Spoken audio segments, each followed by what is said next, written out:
Je suis psychanalyste de formation, j'ai été formé au centre d'études de psychanalyse de l'ULB.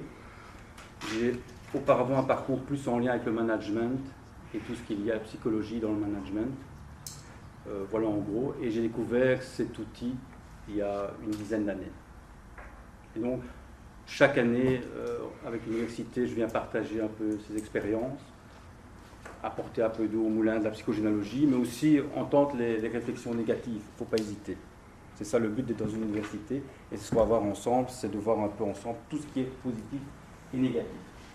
Donc Goethe nous disait déjà, ce que tu as reçu de tes ancêtres, acquiert-le pour le procéder. C'est ce qu'on va essayer de comprendre aujourd'hui. Quel est l'intérêt d'acquérir ce qu'ont fait nos ancêtres pour posséder.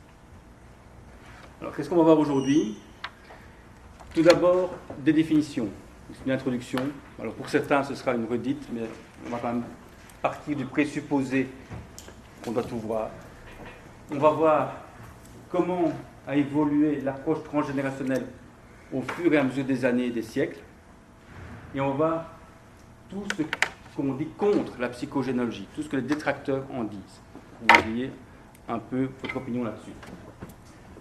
Deuxième partie, on va voir réellement comment se passe un atelier en psychogénéalogie.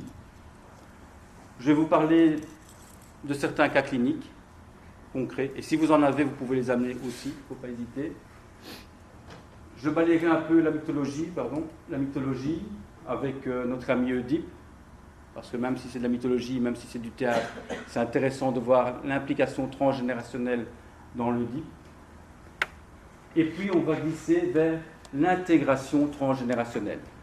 Vous allez comprendre pourquoi c'est important de donner une suite à juste la découverte de la psychogénéalogie, puis l'intégration transgénérationnelle. Ça finalise la totalité de la pratique. Je vous donnerai des sites internet et de la bibliographie.